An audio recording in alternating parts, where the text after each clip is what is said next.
My brother stole my business idea. He made millions. He left me with nothing. The stealing I can explain. The nothing is the part that still gets me, because I was not nothing. I had 3 years of work behind that idea. 4 composition notebooks, emails, timestamps, market research, financial models. 3 years of real documented work sitting in my Cincinnati apartment while my brother was in Arizona in a house with a gate and a pool telling investors he built something from scratch. He did build something, just not from his own scratch. He built it from mine. Here is what happened. I described the whole idea to him over one dinner. I trusted him the way you trust a brother completely without calculating whether you should. He listened to everything. He asked smart questions. He said, "This is the best idea you have ever had. You need to move fast." I went home feeling lighter because I had finally said it out loud to someone who got it. 5 weeks later, he incorporated a company around my idea without telling me a single word about it. I found out from a mutual contact who saw the pitch deck and called me saying, "Hey, this looks exactly like what you described to me last year." I pulled it up. My framework, my language, my market gap analysis, his name on the cover. For 2 years I watched from a distance, watched the funding close, watched the house get bought, watched him give interviews about being self-made. Then my attorney called on a Thursday afternoon. She said 3 words: he forgot something. He had filed patents on everything, moved fast on the legal side just like he moved fast on everything. But the core patent, the one covering the actual method the entire product ran on, was filed wrong. Too vague to defend as novel, too narrow to cover what the product actually did. And I had notebooks with dated entry going back 3 years before his company existed. My attorney said, "Your documentation is the cleanest prior development case I have seen in 22 years. The papers were served at his launch party, 300 guests, a Scottsdale venue, the night that was supposed to announce he had arrived. My attorney went herself. She said she wanted to see his face. I asked her to describe every detail when she got back. She did. Before I tell you what happened at that party and what came after it, I need to take you back to where this really started. A house in Dayton, Ohio. 2 brothers who grew up in the same rooms and needed completely different things from the world. Like this video right now, if you have ever been betrayed by the last person you expected it from. Subscribe to this channel and ring the bell. New stories every week. None of them go where you think. Comment below, have you ever trusted someone completely and paid for it? Tell me everything. Here we go. My name is Daniel Reeves, and I am 47 years old. I grew up in Dayton, Ohio on Mercer Street. 3 bedrooms, 1 bathroom, 2 working parents who came home every evening and sat at the dinner table without making it a performance. That house was not rich. It was not struggling. It was the specific kind of working-class stable where you had what you needed, and you understood from early on that having what you needed was not something to take lightly. My father Robert spent 26 years at a tool and die shop running precision machinery for automotive suppliers. Same building, same shift, same lunch pail. He never described it as a passion. He described it as the thing that paid for the house and the food, and the 1 week every August at a lake cabin 4 hours north that all of us looked forward to all year. He was honest. He showed up. He was at the table at 6:15 every evening. I understand how significant those 3 things were now better than I did then. My mother Beverly handled medical billing 3 days a week and managed the household the other 4. She knew where everything was and when everything was due. She ran that house like a system, and she owned every part of it without ever making it look like a burden. There were 2 boys. Craig was 3 years older than me. Here is what you need to know about Craig before anything else in this story makes sense. He could walk into any room in the world, and within 90 seconds every person in that room liked him. Teachers, coaches, strangers, neighbors, people in line at the hardware store. He had this natural warmth that made whoever he was talking to feel like they were the most interesting person in the room. He was quick and funny, and he read people the way other people read books. That was a real skill. But it was a skill built around first impressions, around the performance of the opening moment, around what was visible. What came after the 90 seconds was a different story. Craig was brilliant at starting things. He was not built for the long, private grind of sustaining them. He could get a room excited about an idea in one meeting. He could not sit alone for 3 years developing that idea before the room ever existed. I think he always knew this about himself. I think it is part of why he watched me so carefully. Because I was the opposite of everything he was in that specific way.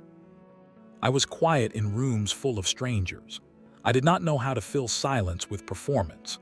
I was the kid who read instructions before touching anything, who reorganized the garage at 9 years old because the layout made no logical sense relative to how we actually used the space, who felt more satisfaction from a system working correctly than from any grade or trophy or compliment I ever received. I went to the University of Dayton for industrial engineering. Industrial engineering is the formal study of systems, how people, resources, and processes connect to each other, how those connections can be made more efficient and more reliable and more scalable.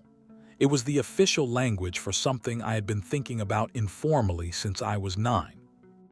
I graduated with a strong GPA and took a job in Cincinnati at a manufacturing consulting firm called Precision Process Partners, working with mid-sized manufacturers across Ohio, Indiana, and Kentucky. My job was finding the gaps between how their operations were designed and how they actually functioned day to day. The gap was always there.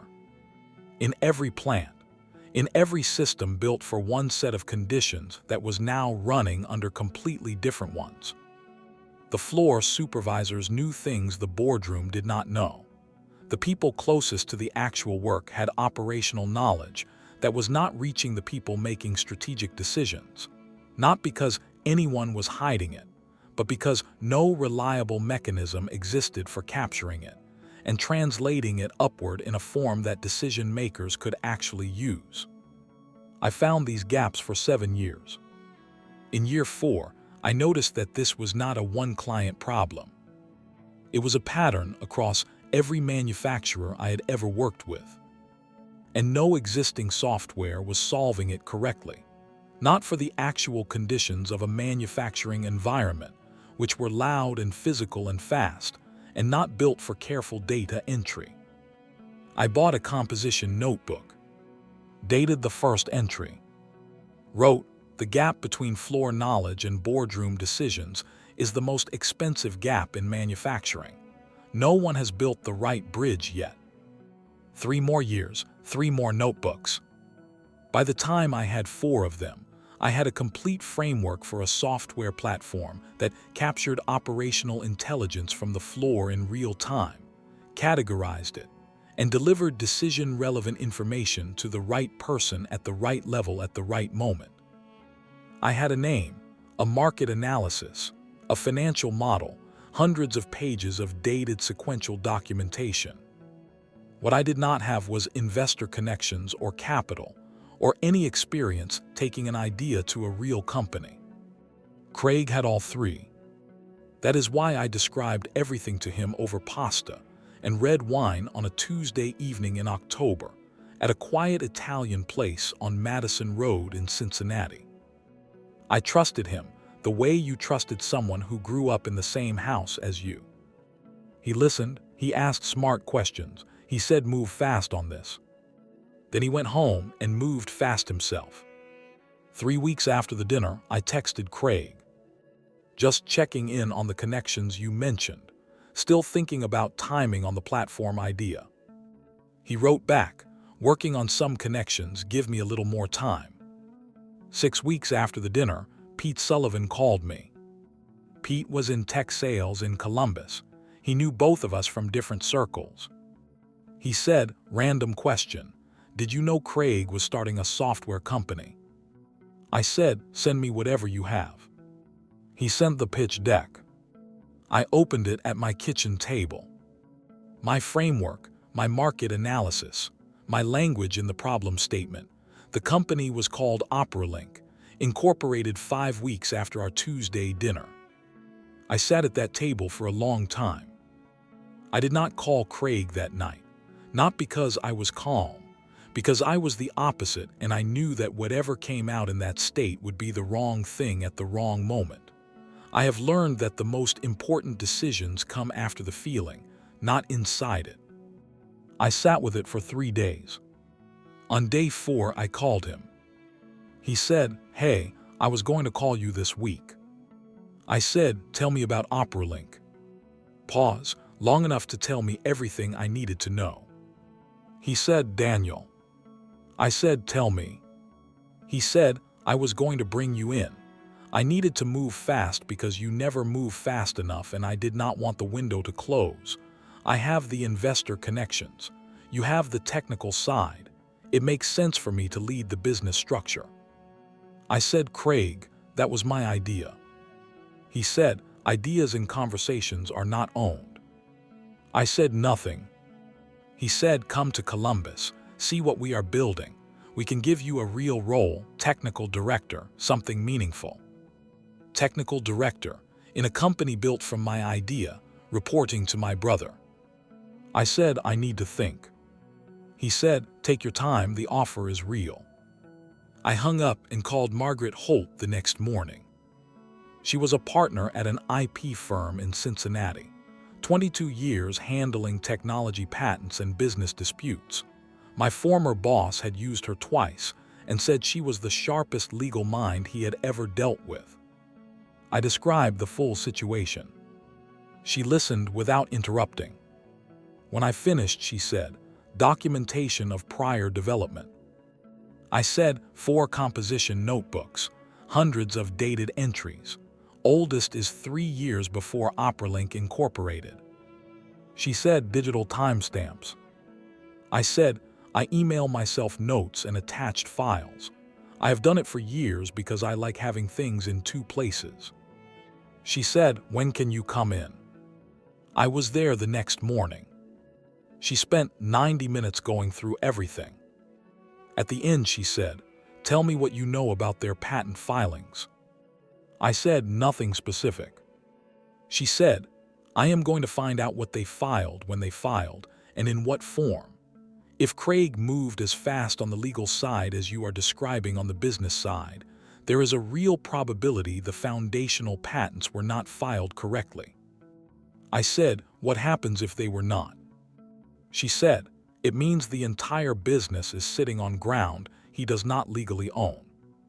She said it in the tone of someone who has seen this before and knows exactly where it leads. 9 days later, she called me. She said he forgot something. Subscribe to this channel right now. Ring the notification bell, because what Margaret found and what we decided to do with it is the part that took 3 years to reach. Section 3 is where the real move begins. What Craig forgot was the core operational intelligence patent. The specific method by which OperaLink captured floor-level manufacturing data, categorized it, and translated it into executive-level reporting in real time. This was not a secondary feature. This was the product, the engine. Everything else the platform did existed to deliver what this one method made possible. Craig had filed patents. He had moved fast the way he always moved fast, but the attorneys he used did not fully understand the technical architecture, and the core method patent came out wrong, too broadly described to be defended as genuinely novel, too narrowly scoped to cover what the product actually did. The filing existed. It just did not protect what it needed to protect. And I had 4 notebooks with the first dated entry 3 years before OperaLink was incorporated, describing that exact method in specific technical detail. Margaret said, Your prior development documentation is the most thorough I have seen in 22 years of practice. I said, I email myself everything. She said, those emails are going to matter a great deal. She said, there is one more thing. I said, what? She said, the text message. 2 weeks after the dinner, I had texted Craig, still thinking about timing on the platform idea. He had replied, working on some connections, give me a little more time. He received a text referencing my platform idea and responded without disclosing that he had already incorporated a company around it 5 weeks before. Margaret said he acknowledged the reference. He responded with reassurance. He was already building. I said yes. She said, we have a very strong case. She laid out 3 options. A royalty claim based on prior development of the core method, a co-ownership and equity claim seeking retroactive co-founder recognition and a stake in the company, or an injunction challenging OperaLink's right to use the core method while the dispute was resolved. The injunction was the nuclear option. An active patent challenge during a funding round did not just complicate things. It made investors nervous. It put every conversation Craig was having about the company's future on hold. Margaret said, start with the injunction. Signal that we are prepared to go all the way. Make clear that the co-founder recognition and equity is the resolution we will accept. I said, Craig is not going to agree without a fight. She said, no, which is why the moment we file matters enormously. She said, if we file quietly, he controls the narrative. He reaches everyone in his network before they hear it from anywhere else, and he shapes the story. She said, if we file at a moment when the people who matter most to him are all in the same room, the narrative takes care of itself. I said he has a launch party in 3 weeks, Scottsdale venue, 300 guests, Saturday night in June, the whole network. She said, that is the moment. I said, Margaret, he is my brother. This is not about destroying him. She said, I know. You want recognition for what is yours. I said, exactly. She said, then that is what we are going to get. She filed on a Wednesday morning. The papers were ready that week. On a Saturday night in June, at 9:47 p.m., in a converted venue in North Scottsdale with string lights and 300 guests, and the OperaLink logo rotating on a screen, my attorney walked across the room toward my brother. She called me from the parking lot afterward. She said, it is done. I said, how was he? She said, still, completely still, like a man who had been waiting for that specific moment and had just felt it arrive. I said, because he had been waiting for it. She said, yes, I think from the day he incorporated. The negotiation took 4 months. Margaret and Craig's Phoenix attorneys went back and forth on every point: the equity percentage, the co-founder credit, the advisory board role, the royalty structure, the patent refiling. Craig's attorneys pushed back on all of it. Margaret held firm on all of it. The injunction threat was what kept the negotiation in our direction. OperaLink had closed its Series A and was in early Series B conversations.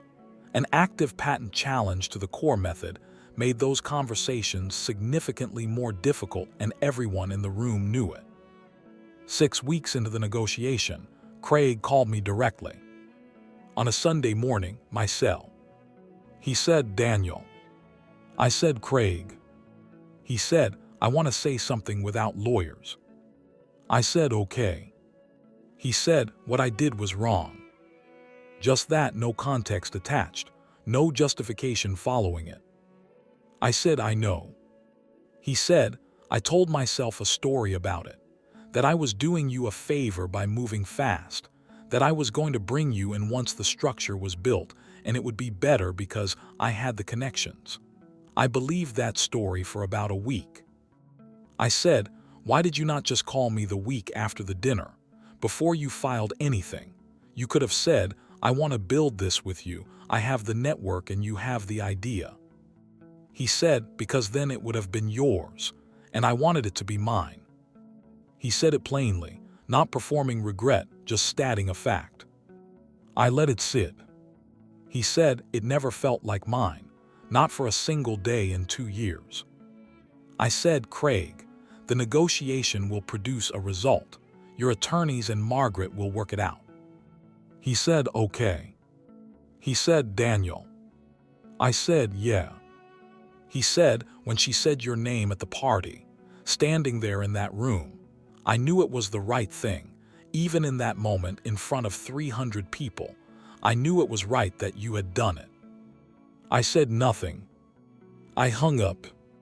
I sat in my apartment and felt something I did not have a clean word for.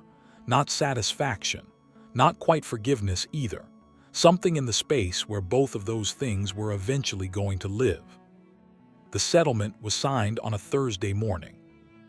19% equity in OperaLink retroactive to the founding date.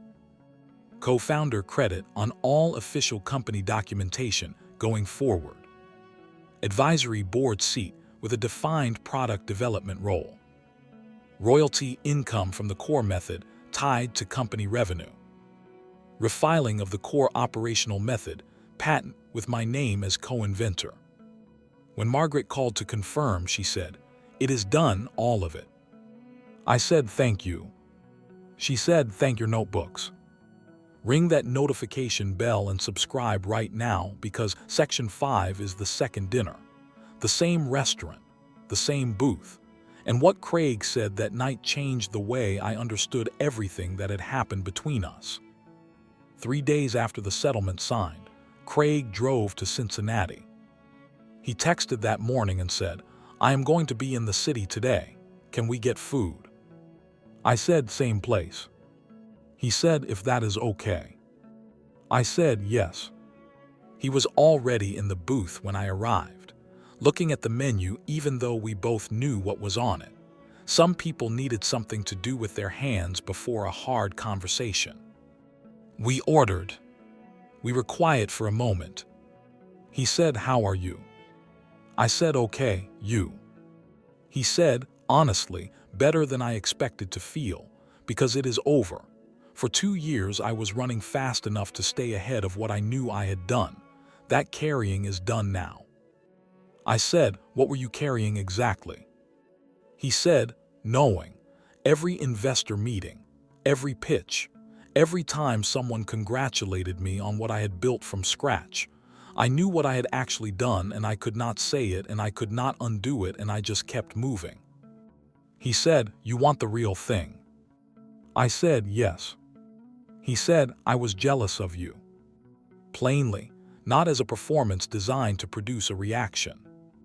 He said, "You built something real in private over 3 years without anyone watching or applauding. You built it because you understood the problem and because that is how you are. I have never done that. Every single thing I have ever built required an audience. I have never built anything that did not need people watching it to justify my continuing." He said, "When you described that idea at dinner, I heard the most complete thing you had ever created.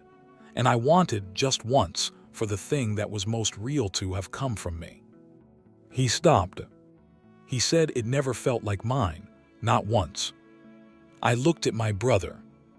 The charming one, the first 90 seconds one, the one who could fill any room. And I understood, for the first time, the specific loneliness that came with that particular gift. He had spent his entire life impressing rooms. He had never built anything that did not need a room to justify it. I said, "Craig." He said, "Yeah." I said, "The advisory board means we are going to be working together on the same product now." He said, "Yes." I said, "Here is the starting point of every conversation we have going forward. The idea is mine. The credit is mine. The equity is mine. That is not a grudge. It is the factual foundation of what comes next."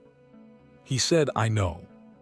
I said, "And the thing you just described, wanting to build something real, you can still do that." He said, "How?" I said, by using what you are actually good at for what it was always supposed to be for. The network, the room, the first 90 seconds. Use those things to get the idea in front of the people who need it. That is real value.